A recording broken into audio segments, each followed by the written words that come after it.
The moment I told my husband I was pregnant, I thought it would be a happy memory, but it turned into a nightmare I'll never forget. "I don't want a child."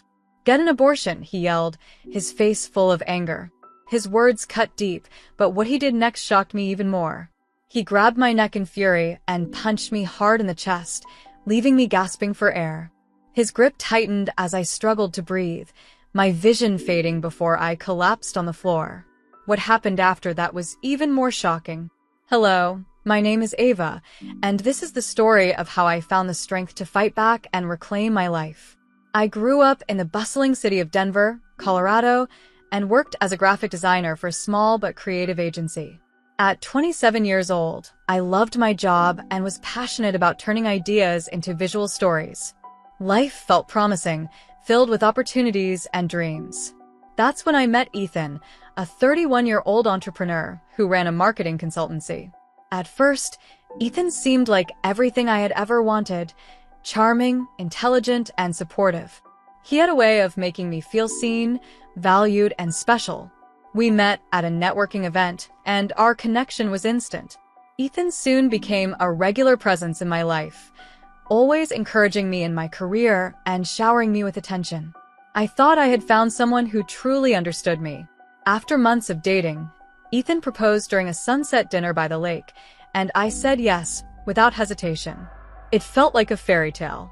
Our wedding was beautiful, filled with laughter, friends, and promises of a happy future. I believed I was marrying the love of my life, someone who would be my partner in everything. But as the months passed, cracks began to appear. After our honeymoon, Ethan suggested that I leave my job to focus on our home.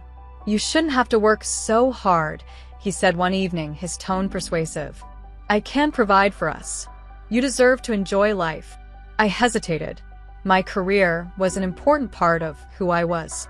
"But I love what I do, Ethan." "My work is my passion," I replied. "It's not that I don't want you to work," he insisted, his voice calm but firm. "I just want to take care of you. You can focus on building a family and I'll handle everything else." I wanted to believe he was looking out for us, so I agreed to leave my job, thinking it was a sacrifice worth making for our future together. At first, I poured myself into creating a warm, loving home. I decorated our space, cooked his favorite meals, and planned for what I thought would be a bright future. But Ethan's attitude began to shift. He became more distant and critical, rarely appreciating my efforts. Instead of being the supportive husband I had married, he started treating me like an employee, expecting me to cater to his every whim without question. I tried to brush it off, convincing myself that this was just a phase and that things would get better. But nothing could have prepared me for the night that changed everything. The night I told him I was pregnant. 3 months into our marriage, I noticed some changes in my body. I was feeling nauseous in the mornings and unusually tired. I suspected something life-changing was happening. With a mix of excitement and nerves, I bought a pregnancy test from the store and anxiously waited for the results. When the test confirmed I was pregnant, I couldn't contain my joy. I was going to be a mother. Eager to share the news, I decided to make the moment special. That evening, I prepared Ethan's favorite dinner, steak with mashed potatoes, and set the table with candles and his favorite bottle of wine. My heart raced with anticipation, dreaming of his smile and how happy he would be. As soon as Ethan walked through the door, I greeted him warmly. "Ethan, I have some amazing news to share," I said, my voice brimming with excitement. He raised an eyebrow as he sat down. "What is it?" I took a deep breath, my hands trembling slightly. "I'm pregnant. We're going to have a baby."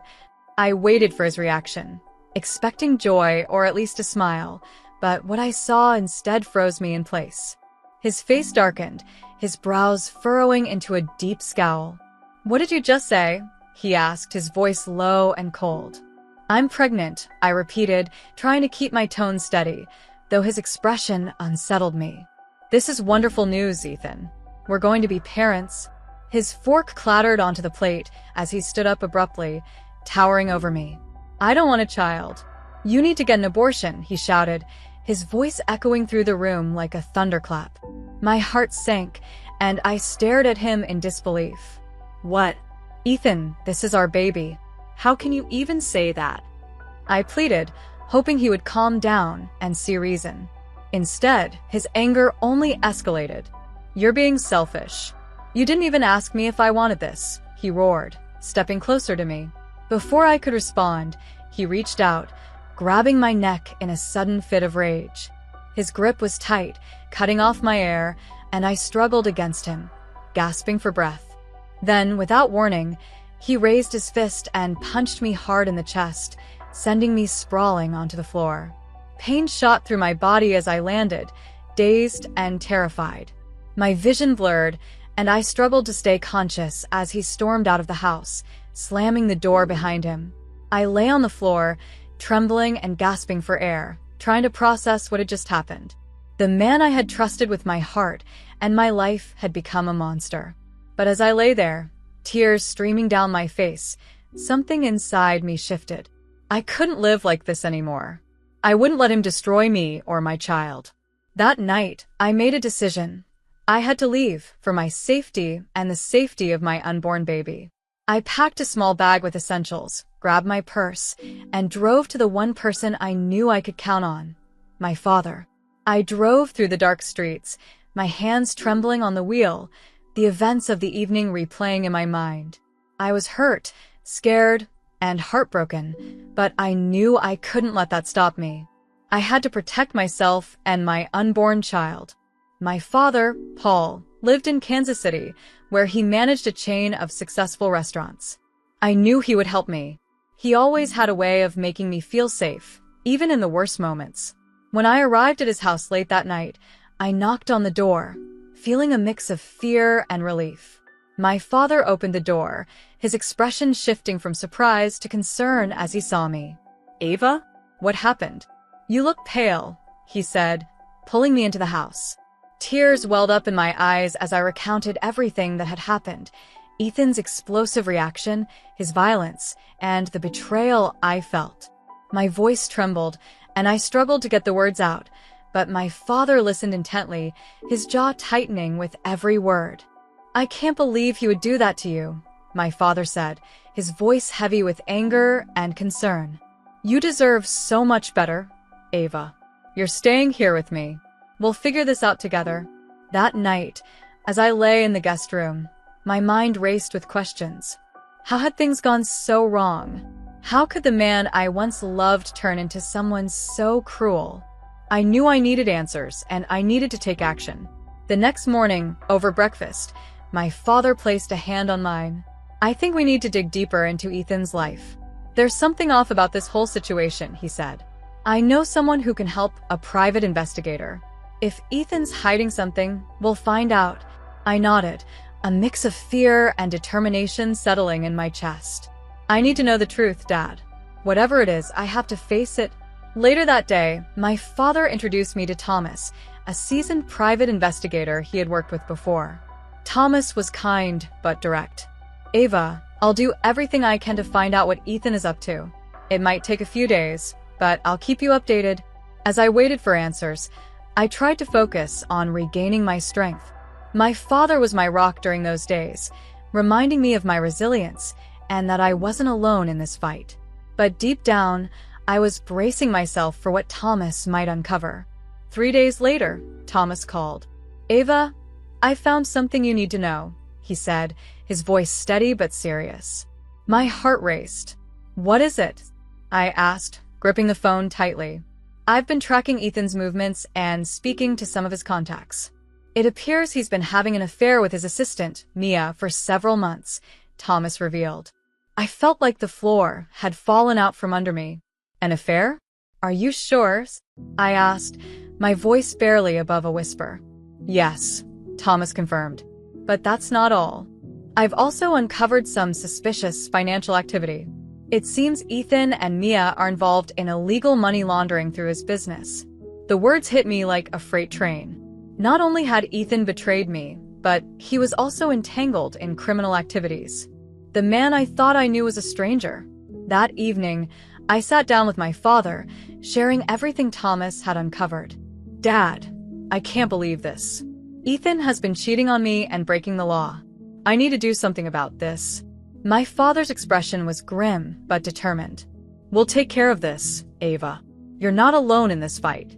You need to file for divorce, and we need to bring this evidence to the authorities." I nodded, my resolve hardening. "You're right.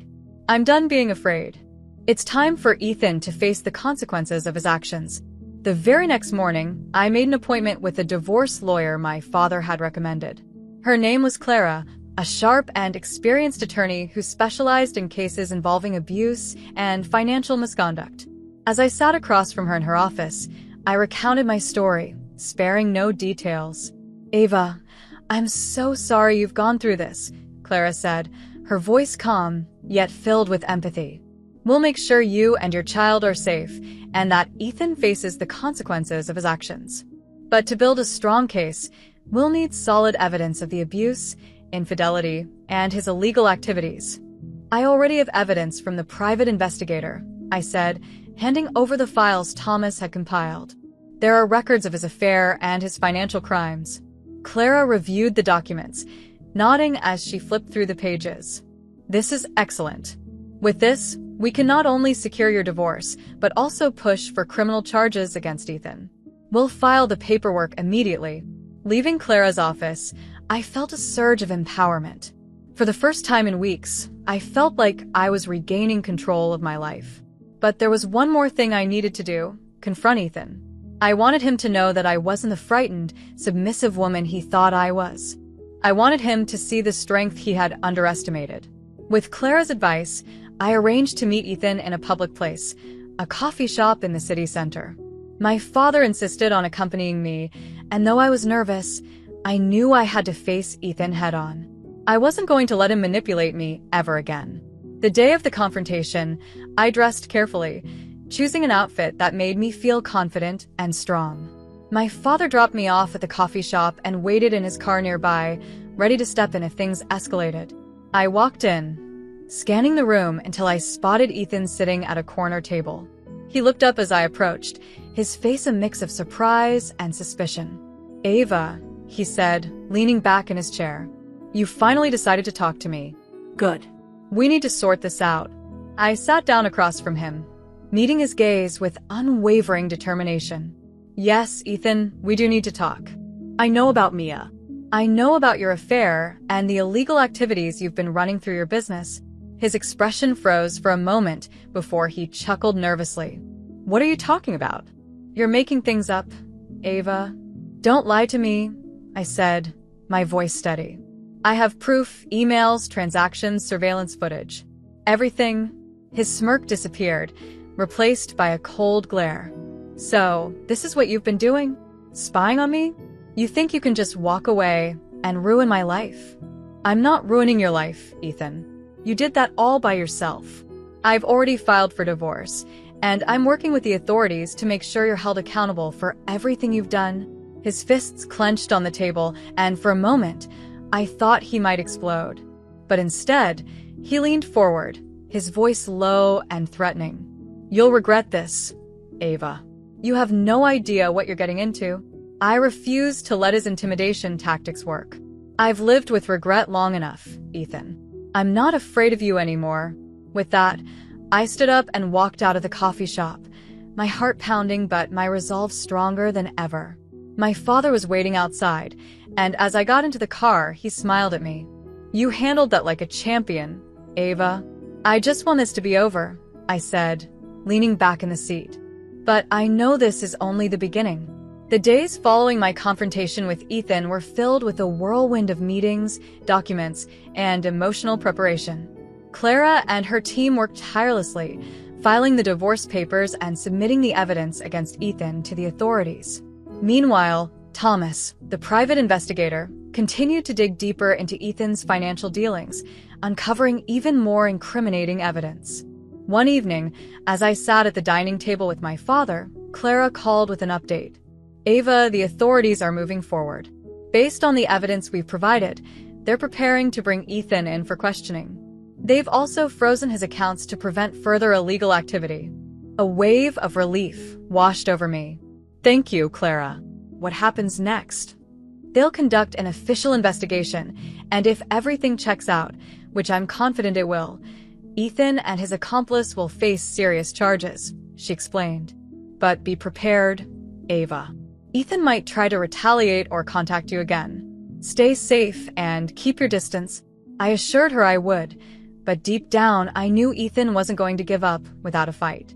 True to Clara's warning, Ethan began bombarding me with messages and calls. He alternated between pleading with me to drop the case and threatening me with dire consequences. I blocked his number, but the fear lingered. A week later, Clara called again with more news.